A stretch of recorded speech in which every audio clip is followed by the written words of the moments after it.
Hola, gracias a Dios que nos permite llegar al final del segundo trimestre de este año 2020. Y gracias a usted que ya se suscribió a este canal y que cada semana toma tiempo para participar del estudio de la lección semanal. En estas 7 semanas de haber iniciado, hemos superado los primeros 100 suscriptores a este canal. Su aceptación nos motiva a seguir adelante y a tomar el tiempo para preparar estos estudios. La próxima semana, Dios mediante, iniciamos un nuevo trimestre y una nueva serie con el tema general, Hacer amigos para Dios. Hemos estado estudiando durante los meses de abril, mayo y junio las lecciones que nos han enseñado o nos recordaron cómo interpretar la Biblia. Y hoy vamos a dedicarnos a la lección 13, cómo vivir de acuerdo con la palabra de Dios. Iniciamos con el versículo para memorizar que lo encontramos en Santiago 1:22 y nos dice: Pero sed hacedores de la palabra, y no tan solamente oidores, engañándoos a vosotros mismos. Lo que nos dice Santiago es algo que ha sucedido a través del tiempo. Hay quienes conocen las enseñanzas de la palabra de Dios, pero no las ponen en práctica. Son solamente oidores. Por eso nos invita a ser hacedores de la palabra, es decir, vivir de acuerdo a lo que Dios nos enseña en la Biblia. Si no lo hacemos de esta manera, nos estamos autoengañando. Y es que los educadores tienen razón al decir que aprender haciendo es la mejor manera de aprender. Entremos al estudio de este tema hablando de la palabra viva de Dios y el Espíritu Santo. Cuando estudiamos la Biblia, ¿cuál es la intención de ese estudio? Si el objetivo es solamente adquirir conocimiento, será un ejercicio intelectual nada más, aprender pura teoría. Pero nosotros debemos ir más allá. Debemos someternos a la verdad bíblica que hemos llegado a conocer, permitir que cambie nuestra forma de pensar y como consecuencia que transforme nuestra vida. Es así como la palabra de Dios llega a ser viva. Pero debemos reconocer que esto no es fácil, porque en nuestra mente se libra una batalla sobre quién tendrá la supremacía en nuestro pensamiento y en nuestra vida. Para poder ir más allá del mero conocimiento y asentimiento intelectual, debemos permitir a Dios actuar en nuestra mente, porque Dios es el que en vosotros produce así el querer como el hacer por su buena voluntad, como dice Pablo en Filipenses 2:13. Esto lo hace Dios mediante la obra del Espíritu Santo, quien pone en nosotros el deseo de conocer la voluntad de Dios, nos da sabiduría para entender la Biblia, aumenta nuestro aprecio por el mensaje de Dios, nos trae esperanza, desarrolla nuestra fe, nuestra confianza y hace crecer nuestro amor. El Espíritu es el Maestro que nos guiará a toda la verdad de acuerdo a Juan 16:13. Ilumina nuestras mentes con nuevas ideas y clara comprensión, además de capacitarnos para que en nuestra vida haya fidelidad y obediencia a la voluntad de Dios. Es mediante su obra como podemos percibir, a diferencia del hombre natural que menciona Pablo en 1 Corintios 2:14, las cosas que son del Espíritu de Dios, porque se han de discernir espiritualmente. En el libro Alza tus ojos, en la página 153, se nos dice: el ojo natural no puede nunca contemplar la gracia y la belleza de Cristo. La iluminación interior, obra del Espíritu Santo, es lo único que puede capacitar al hombre para discernir la infinita misericordia, el inconmensurable amor, la benevolencia y la gloria de Jesús. Es más fácil aprender algunas cosas siguiendo un buen ejemplo. Para facilitarnos el andar por el camino de la obediencia a la palabra de Dios, aprendamos de Jesús. Veamos cómo usó Jesús las Escrituras. Ante las tentaciones que tuvo que enfrentar, resistió con un escrito está, según vemos en Mateo 4, 7 y 10. Lo curioso en esto es que, y cuidado con esto, el diablo acudió al mismo tipo de argumentación. Él también tentó a Jesús citando y diciendo, escrito está, como registra Mateo 4:6. Pero sucede que Jesús tenía tal conocimiento de las Escrituras que podía citarlas de memoria con las palabras exactas. Conocía el contexto en que aparecen. Conocía la enseñanza general de las Escrituras acerca del tema que estaba tratando. Conocía el significado correcto. Estaba totalmente familiarizado con la palabra de Dios. Nosotros deberíamos hacer lo mismo.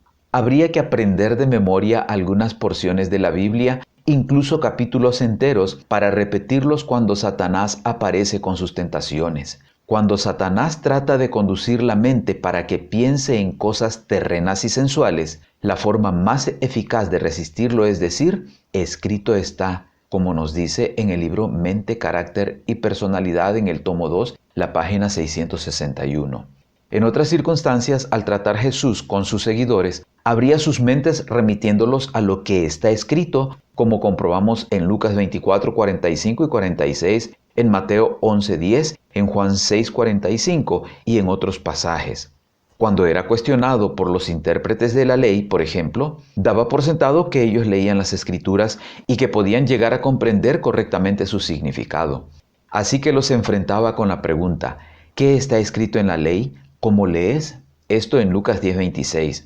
En su vida podemos ver que Jesús estuvo dispuesto a cumplir con las Escrituras porque para él lo que está escrito en la Biblia es la norma por la que debemos vivir.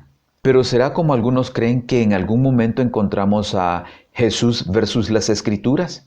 En el Sermón del Monte encontramos varias veces que Jesús dijo, oísteis que fue dicho, pero yo os digo. Esto hace pensar a algunos que Jesús de alguna manera estaba devaluando o desechando el Antiguo Testamento. Pero si leemos con atención lo que está diciendo, encontramos que estaba respondiendo a interpretaciones tergiversadas de las Escrituras o a tradiciones orales que se usaban para justificar comportamientos que Dios no tolera y que nunca ordenó. Por ejemplo, lo que dice en Mateo 5:43. Jesús estaba profundizando el significado de las Escrituras, señalando la intención original de Dios.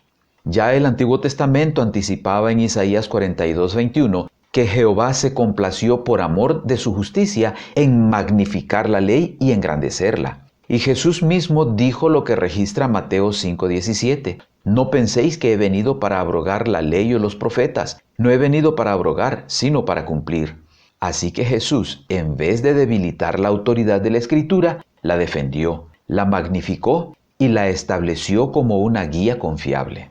Pensar que Jesús descalifica la Escritura o denigra alguna de sus partes es una crítica muy peligrosa por lo sutil que es y porque se hace en su nombre. En realidad, Él nunca estuvo en contra de la Escritura ni abolió el Antiguo Testamento. Al contrario, estableció la Escritura.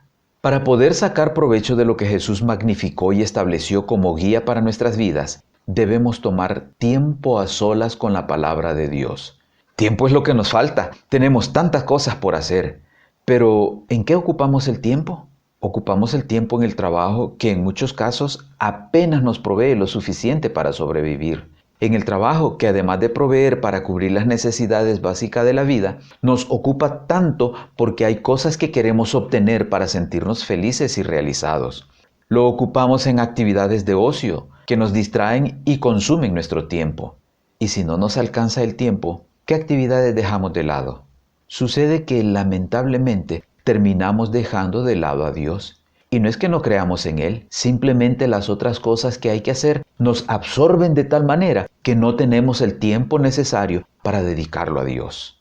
Pero la verdad es que, aunque no lo reconozcamos así, necesitamos tiempo a solas con Dios para leer su palabra, para orar, para que el Espíritu Santo pueda hablarnos y podamos escucharlo, para acercarnos así a aquel que, como dice Daniel 5:23, en cuya mano está tu vida y de quien son todos tus caminos. Por eso el consejo del salmista en Salmos 37:7 es: guarda silencio ante Jehová y espera en él. No te alteres con motivo del que prospera en su camino, por el hombre que hace lo malo. Necesitamos ser deliberados e intencionales para poder tomar el tiempo para estar a solas con Dios. Para esto habremos de elegir un lugar en el que podamos leer y reflexionar en la palabra de Dios sin interrupciones, al comienzo del día, antes de ocuparnos de cualquier otra actividad. Esto traerá efectos positivos y de bendición para nuestra vida. Como recurso para ayudarnos a alcanzar estas bendiciones, podemos valernos de la memoria y el canto. Es que memorizar pasajes de las Escrituras trae bendiciones a nuestra vida. Veamos como ejemplo lo que dice en Salmos 119:11. En mi corazón he guardado tus dichos para no pecar contra ti. Lo que está en nuestra mente nos guarda de pecar. El versículo que hemos memorizado y aceptado como nuestra manera de pensar impacta nuestras decisiones, influye en nuestros valores y comportamientos y lo podemos aplicar en las diferentes circunstancias que debemos enfrentar. Eso es lo que da vida a la palabra de Dios y nos lleva a vivir una vida fiel de acuerdo a las Escrituras. Memorizar la palabra de Dios, como vimos en la experiencia de Jesús, es una salvaguardia contra la tentación. De acuerdo al salmo que recién leímos, es defensa contra el pecado. Además, nos protege de los engaños y las falsas interpretaciones. Recordar las promesas de Dios que hemos memorizado nos permite enfrentar los problemas con esperanza, además de elevar nuestros pensamientos a Él. Una manera fácil de memorizar pasajes bíblicos es cantarlos, combinando las palabras de la Biblia con melodías sencillas pero agradables. El apóstol Pablo nos invita a hacerlo en Efesios 5:19 cuando dice: hablando entre vosotros con salmos, con himnos y cánticos espirituales, cantando y alabando al Señor en vuestros corazones.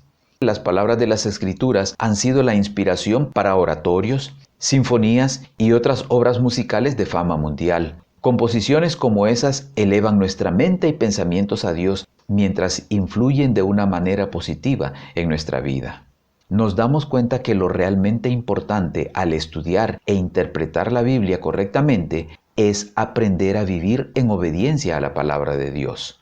La debida interpretación de la Escritura aumenta nuestra comprensión y nuestro conocimiento, nos hace crecer y por la gracia y el poder de Dios transforma la vida. No hay mejor ejemplo que Jesús y no hay ninguna fuerza motivadora más poderosa que Él, quien nos dio un modelo para seguir viviendo en plena armonía con la voluntad de Dios.